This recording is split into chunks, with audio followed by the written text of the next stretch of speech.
भैया भरत जब चित्रकूट गए राम से मिलने, मां कैकेयी ने कहा कि आप राजा बन जाओ। वशिष्ठ जी ने भी प्रस्ताव रखा कि भैया भरत आप राजा बन जाओ। भैया भरत बोले कि गुरु वशिष्ठ जी से कि गुरुदेव यदि मैं राजा बन गया ना तो ये पृथ्वी रसातल में चली जाएगी। क्यों? रावण जैसा पापी है, उसके पाप से तो पृथ्वी रसातल में ना गई। हिरण्याक्ष हिरण्यकश्यपु जैसे पापी के पाप से तो पृथ्वी रसातल में ना गई। भैया भरत तुम राजा बनोगे तो पृथ्वी रसातल में कैसे जाएगी? तब भैया भरत बोले कि गुरुदेव इस धरती को धर्म की उम्मीद रावण कुंभकर्ण और हिरण्याक्ष हिरण्यकश्यपु से थोड़ी है। इस धरती को धर्म की उम्मीद हम जैसे भैया भरत से है। यदि भाई भरत भी अपने भाई का धन छीन कर भैया को वनवास भेज दिया तो बताओ ये पृथ्वी, ये समाज, ये लोग किस भाई पर भरोसा करेंगे? भरत जैसा भाई भी अपने भाई के साथ छल करता तो इस धरती पे फिर कौन भाई किस भाई पर भरोसा करता? इसलिए मैं राजा नहीं बनूंगा गुरुदेव। सोचिए, भरत ने सत्ता से प्रेम नहीं किया, भरत जी ने मां से प्रेम नहीं किया, परिवार से प्रेम नहीं किया, केवल एक जगह प्रेम हुआ, राम ही केवल, बोलो आगे, राम ही केवल प्रेम प्यारा जान ले ये जो जाननी हारा। भगवान को क्या पसंद है? प्रेम। इसलिए भरत जी का प्रेम बताओ आप लोगों की तरह बटा है?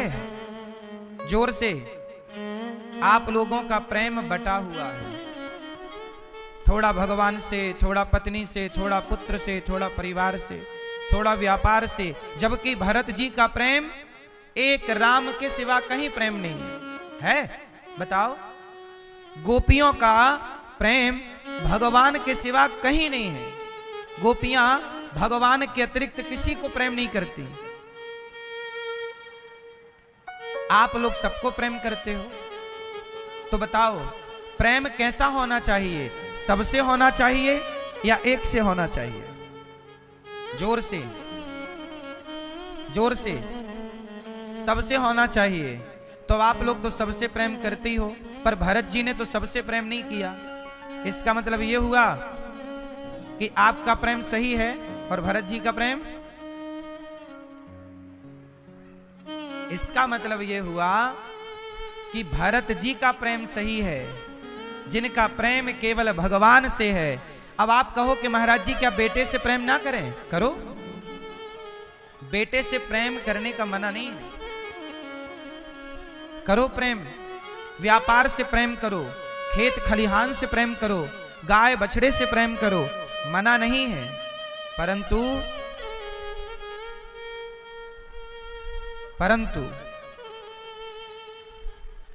पहले ये जान लो कि प्रेम कहते किसे हैं। चलो बताओ, आप अपने बेटे से जो करते हो वो प्रेम है या स्वार्थ है? बताओ, मां बाप का बेटे से प्रेम होता है कि स्वार्थ होता है? जोर से, जोर से, जोर से। पति पत्नी के बीच में प्रेम होता है कि स्वार्थ होता है? जोर से, सच बताओ, बिल्कुल क्लियर बताओ। जीवन का रहस्य सार बोल रहा हूं आज, बहुत ध्यान से सुनना, समझ में आएंगी चीजें। सब बैठ जाओ शांति से। चलो बताओ, पति पत्नी के बीच में प्रेम होता है कि स्वार्थ होता है? जोर से, क्या है? पिता और पुत्र के बीच में प्रेम होता है कि स्वार्थ? बोलो, बोलो। मां बेटे के बीच में प्रेम होता है कि स्वार्थ? बोलो, बोलो। प्रेम। तो बताओ फिर प्रेम कहते किसे हैं? यदि मां बेटे के बीच में प्रेम है तो बताओ, बेटा ना कमाए निकम्मा निकल जाए तो वही मां उसे क्या कहती है? निकल जा घर से, बैठा बैठा खाता है, पड़ा पड़ा खाता है।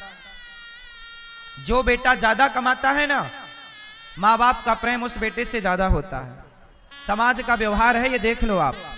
4 बेटे हैं किसी बाप के, माना कि जो बेटा ज्यादा कमाएगा माँ बाप उसकी तरफ झुके रहेंगे।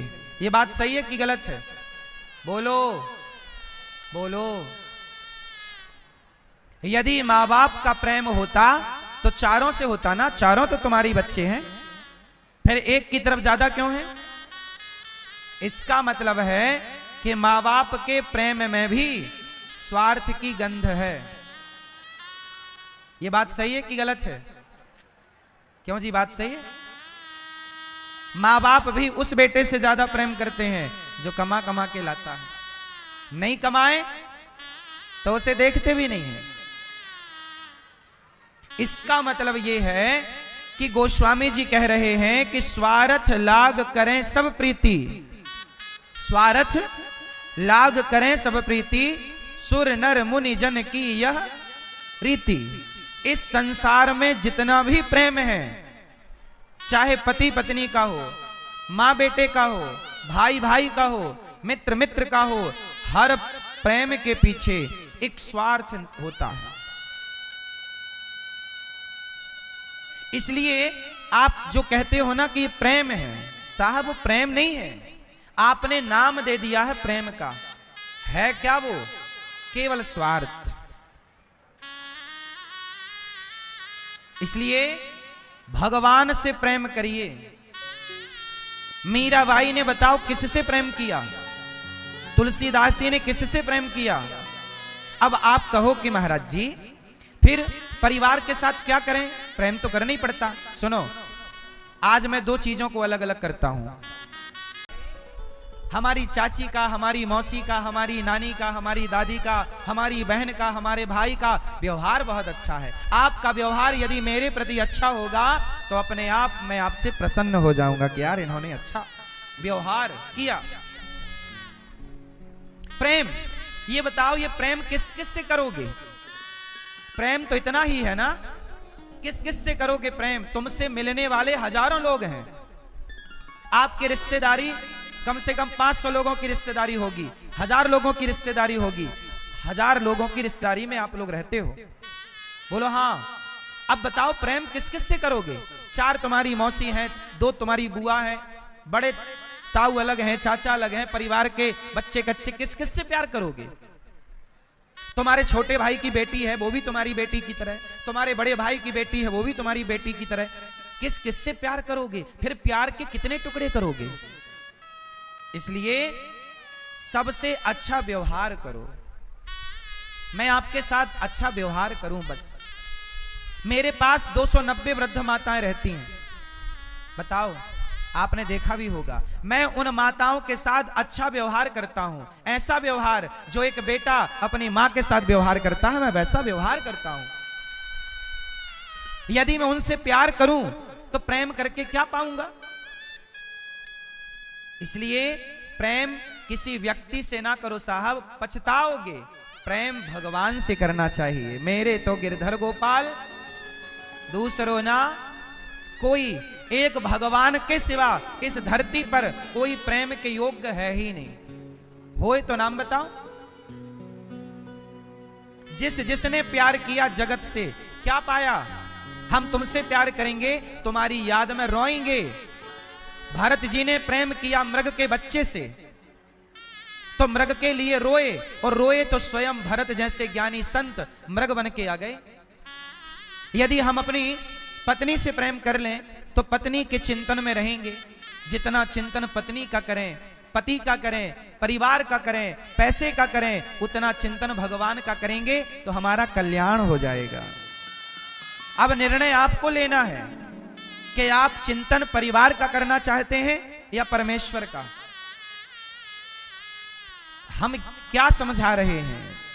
आप अच्छी मां हो ना, अपनी बेटी को बढ़िया संस्कार दो, बेटे को पढ़ाओ लिखाओ, योग्य बनाओ, प्यार ना करो। अब जैसी माताएं क्या गलती करती हैं?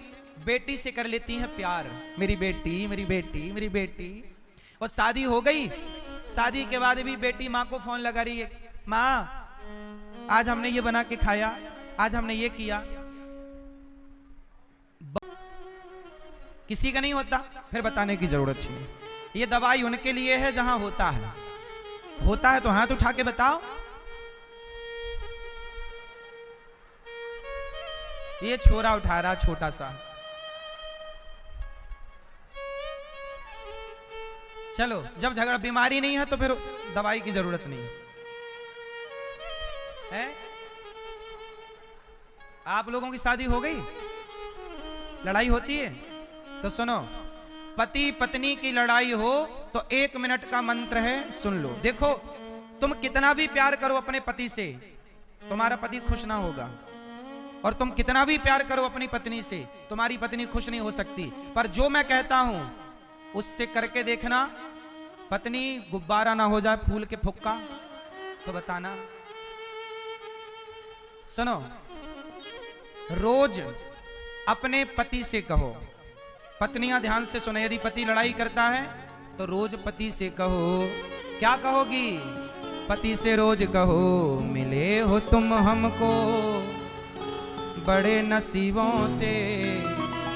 पति से रोज कहो कि आप जैसा पति पाकर तो मैं धन्य हो गई, आप जैसा पति मुझे हर जन्म में मिले। तारीफ करो। मैया, मामी, मामा की क्या करोगी? बोलो, रोज क्या करोगी? तारीफ। अपने पति की रोज तारीफ करो, भले बूढ़े हो गए पर बहुत अच्छे हो। पत्नियां रोज तारीफ करें अपने पति की। देखो, ये व्यवहार है। तारीफ रोज कहो। क्या कहो? मिले हो तुम हमको बड़े नसीबों से, बड़े नसीबों से आप हमें मिले हो। पत्नी को चाहिए कि पति की रोज तारीफ करे, रोज कहे कि आप बहुत अच्छे हैं, आप बहुत समझदार हैं, आप बहुत अच्छे से घर गृहस्थी चलाने। भरत जी जैसे ज्ञानी घर परिवार छोड़ के गए, और भरत जैसे ज्ञानी का मन एक मृग में लग गया, और भरत जी को क्या बनना पड़ा? ओ मोबाइल वाली मैया, चला लो मोबाइल। कहां? व्हाट्सएप पे चली गई। फिर पति परमेश्वर को याद करने लग गई। कहां हो? सुनो, भरत जी जैसे ज्ञानी जो सब छोड़कर गंडकी नदी के तट पर गए, उनका मन कहां लग गया? एक मृग के बच्चे में। और वो मृग का बच्चा जब मरा तो भरत जी उस मृग का चिंतन करते करते भरत जी मर गए। मतलब जब भरत जी मरे तो भरत जी उस मृग का चिंतन कर रहे थे, मेरा मृग, मेरा मृग। अब भरत जी जब मर कर गए तो यमराज जी ने कहा कि आप मृग का चिंतन करते आए हैं, इसलिए आपको मृग की योनि में जाना पड़ेगा। अंते यामति सा गति। जो व्यक्ति मरते समय जिसका चिंतन करता है उसकी वो गति होती है। तो बताओ, आप लोग किसका चिंतन करते हैं? क्यों मैया, आप मरते समय किसका चिंतन करोगी? तो मरते समय ही करोगी कि अभी से स्टार्ट करोगी? अभी से स्टार्ट होगा तो मरते समय भगवान का याद स्मरण आएगा, मरते समय ही थोड़ी याद आएगा। इसलिए आप गलती ना करना, मरते समय सावधान। मरते समय, अच्छा ये बताओ मैया, आपके मरने से आपके घर वालों को कोई फर्क पड़ेगा? क्यों भैया, आपके मरने से आपके घर वालों को कोई फर्क पड़ना है?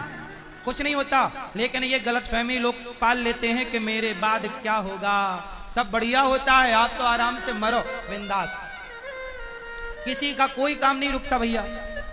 व्यर्थ में ही आदमी ये टेंशन पालता है कि मेरे बाद क्या होगा, सब बढ़िया होता है। हम तो कहते हैं तुम अभी मर जाओ। कैसे मर जाओ? अब ध्यान से सुनो इसकी भी कथा। मरने का मतलब क्या है? पहले तो ये जानो कि मरने का मतलब क्या है। एक फुटबॉल थी, सारे लोग उसे लात से मार रहे थे। जब लात से मार रहे थे तो फुटबॉल एक साधु से बोली, महाराज कि हमें सब लात क्यों मारते हैं? तब संत जी ने कहा कि तेरे भीतर हवा भरी है, यदि तेरे भीतर हवा ना हो तो तुझे कोई ना मारे। तो आपको लातें क्यों पड़ती हैं? क्योंकि भीतर घमंड की हवा भरी हुई है, ये हवा निकल जाए। अब मैंने बोला कि मर जाओ। एक तोता था, तोता।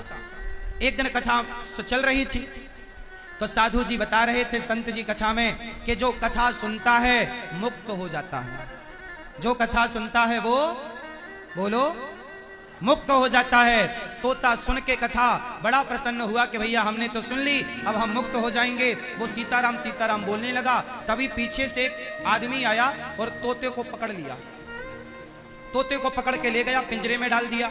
अब तोता पिंजरे के भीतर पड़ा पड़ा कहे गुरुजी ने गलत कथा सुनाई। गुरुजी ने कहा था कि कथा सुनोगे, राम राम कहोगे तो मुक्त हो जाओगे। मैं तो राम राम बोला तो पिंजरे में आ गया, मतलब कथा गलत थी। अब एक दिन क्या हुआ कि वहां पर वही साधु जी आए जिन्होंने कथा सुनाई थी तोते को। तो तोता बोला गुरुजी आपने गलत कथा सुनाई। गलत कहा। गुरुजी ने कहा क्या बोला? बोले आपने बोला था कि सीताराम सीताराम जपो मोक्ष पाओगे, मुक्त हो जाओगे। बोले मैं तो जपा, तो देखो पकड़ लिया किसी ने कि बढ़िया तोता है राम राम जपता, पिंजरे में डाल दिया। मुझे तो बंधन मिल गया ना, मुझे क्या मिल गया? बंधन मिल गया। अब बताओ गुरुजी मैं क्या करूं? तब गुरुजी ने कहा कि तुझे मुक्त होना है। बोले हाँ, क्या करूं? तो संत जी बोले तोता एक काम कर, तू मर जा। तोता बोला गुरुजी मर जाऊंगा तो मुक्त तो फिर कौन देखा कि होगा कि नहीं। अरे संत जी बोले असली का नहीं मरना, झूठ मूठ का मर जा।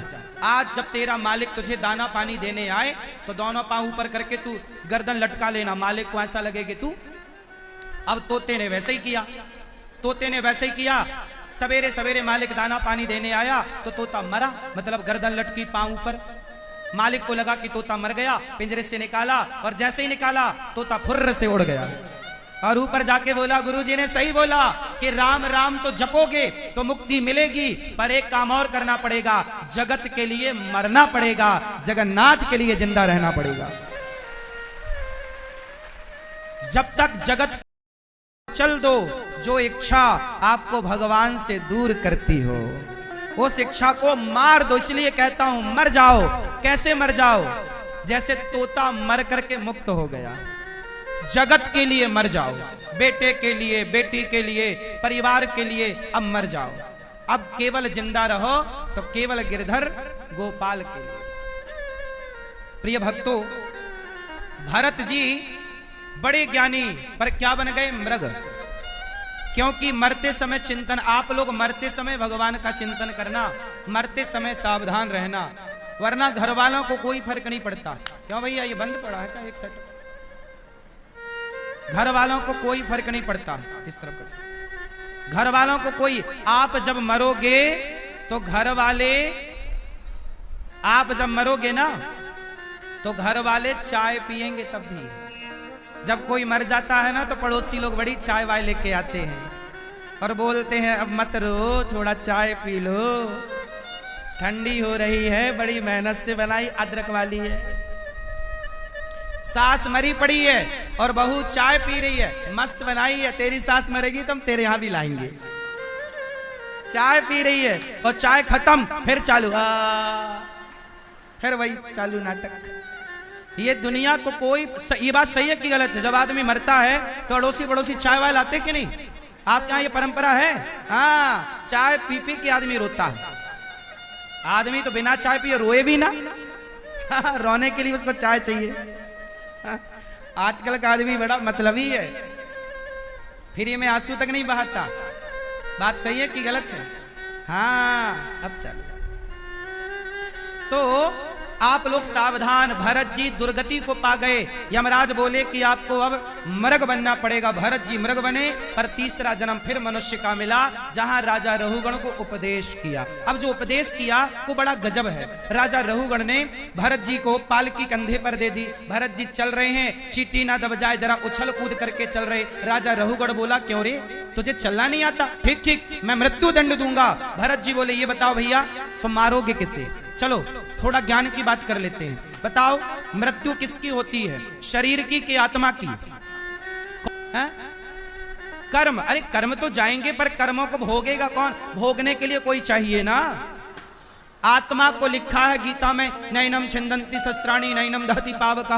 आत्मा को सुख नहीं दुख नहीं होता, शरीर यहीं जल जाता है। फिर लोग कहते हैं स्वर्ग जाओगे, नरक जाओगे, मोक्ष पाओगे। भैया ये स्वर्ग जाता कौन है, नरक जाता कौन है? हम तो यहीं जल जाते हैं चिता पर। आत्मा को स्वर्ग नरक से कोई मतलब नहीं, आत्मा ऑलरेडी मुक्त है, ऑलरेडी गीता में नहीं कहा भगवान ने वासांसि जीर्णानि यथा विहाय, जैसे कपड़ा आप बदल के फेंक देते हो फिर नया, ऐसे शरीर को त्याग कर आत्मा नया कपड़ा धारण। आत्मा को ना बंधन ना मुक्ति, ना आग जला सकती, ना वायु उड़ा सकती, ना पानी गीला कर सकता, आत्मा के बारे में है ना। तो आत्मा को नरक में यातनाएं थोड़ी मिल सकती, यमराज कितनी ताकत के वो आत्मा को कष्ट दे सके।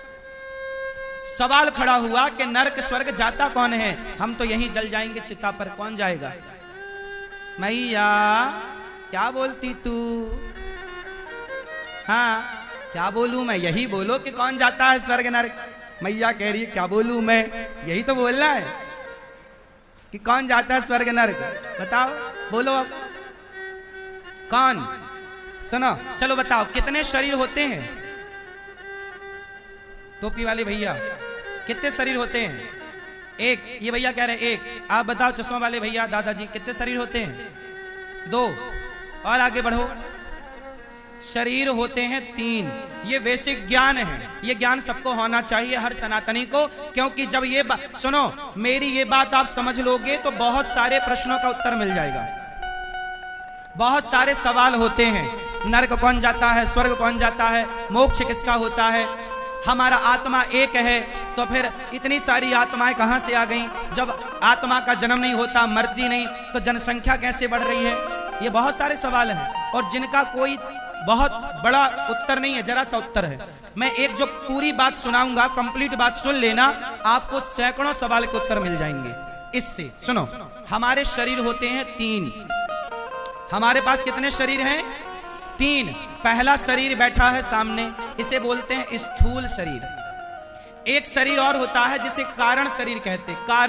कारण का मतलब होता है कि जिस कारण आपको मनुष्य बनाया, जिस कारण आपको स्त्री, भाई बिना कारण के कार्य नहीं होता। कुत्ता बना ये आदमी, ये कुत्ता क्यों बना? कोई कारण रहा होगा, इसलिए भगवान ने कुत्ता बनाया। ये चिड़िया क्यों बनी? कोई कारण रहा होगा तो चिड़िया बनी। ये सुखी क्यों है? कोई कारण होगा सुखी है, कोई कारण होगा दुखी है। कोई लंगड़ा है, क्यों लंगड़ा है? कोई कारण होगा कि लंगड़ा। कोई अंधा है, क्यों अंधा? कोई कारण होगा कि अंधा है। पिछले अगले सब मिलाओ तो सब कारण निकलता है। बात सही है कि नहीं? एक होता है कारण, जिसको कारण शरीर कहते हैं, जिसके कारण शरीर मिला। तीसरा शरीर बहुत महत्वपूर्ण है, वो शरीर का नाम है सूक्ष्म शरीर। चलो बताओ, जब आप सपना देखते हो, आप में से कितने लोगों ने सपना देखा है? कभी ना कभी, कोई ना कोई देखा। तो चलो बताओ, जब आप सपना देख रहे थे तब तो आप अपने गांव में थे, अपने घर के अंदर थे, पर सपने में आप वृंदावन चले गए, हरिद्वार चले गए, अयोध्या जी चले गए। तो आप तो घर में थे पर सपने में आप अयोध्या जी चले गए। तो बताओ, सपने में जो गया वो कौन था? और आपको याद है कि आज मैंने सपना देखा। अब बताओ, जो सपने में आप हरिद्वार गए वो कौन गया? उसी को कहते हैं सूक्ष्म, वही सूक्ष्म शरीर है। सूक्ष्म शरीर 4 चीजों से मिलकर बनता है। सूक्ष्म शरीर कितनी चीजों से मिलकर बना? 4। हमारा ये शरीर कितनी चीजों से मिलकर बना? 5।